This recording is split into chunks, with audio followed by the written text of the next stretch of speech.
C'est dans l'île de Great Inagua que nous nous posons pour faire notre entrée officielle aux Bahamas, une nation indépendante faisant partie du Commonwealth britannique.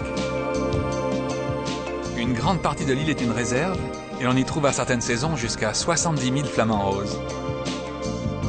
Quant aux salines, elles prennent ici une dimension industrielle, puisqu'une des plus grandes marques de sel du monde se fournit à Great Inagua. Le groupe des îles Crooked et Acklins est creusé d'un labyrinthe de chenaux aux couleurs irréelles. Je me suis aventuré dans l'un d'eux un jour avec mon voilier, c'était magnifique, mais les moustiques ont bien failli me dévorer vivant. Le phare de Pittstown et le bleu profond du tombant marquent le chenal qui sépare Acklins des rivages de Long Island, découpé de baies encombrées de récifs. De très nombreux voiliers américains viennent passer la saison d'hiver aux Bahamas pour fuir les rigueurs de l'hiver qui sévit plus au nord. Georgetown, avec ses plages et son excellent mouillage, est souvent le point le plus sud de leur croisière. Fondé par des loyalistes ayant quitté les États-Unis par loyauté pour l'Angleterre, au moment de la guerre d'indépendance, Georgetown est un village tranquille. Chaque année en avril, le lagon de Georgetown est le siège de la Family Island Regatta. Des sloops traditionnels s'affrontent et la façon dont les équipiers se mettent en rappel pour empêcher le voilier de chavirer est assez pittoresque. Ces sloops viennent de toutes les îles environnantes. Au bout d'Eleuthera, la toute petite Harbour Island est une île très fréquentée par le jet-set international.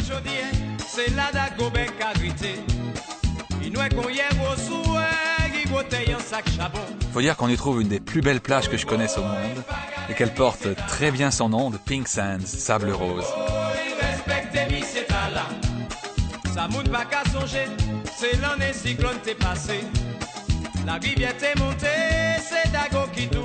Et voici Nassau, et l'île connue sous le nom de Paradise Island.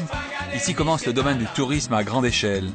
Les visiteurs débarquent en foule des nombreux paquebots en escale, sous l'œil de la reine Victoria, pour investir la petite ville de Nassau. Et son marché artisanal, où l'on peut vous transformer en rasta instantanément. Moi qui aime les couleurs vives, j'ai découvert dans l'île ce petit hôtel, créé par Chris Blackwell, le fondateur des Disc Island. Ici, à Compass Point, il a construit un studio où viennent enregistrer les plus grandes stars. Mais Nassau, à 2 pas de la Floride, est trop agité à mon goût. Alors j'ai demandé à Croft de me ramener vers la plus jolie escale de notre balade bahaméenne, la chaîne des Exuma Keys, plus précisément Staniel Key et Samson Key.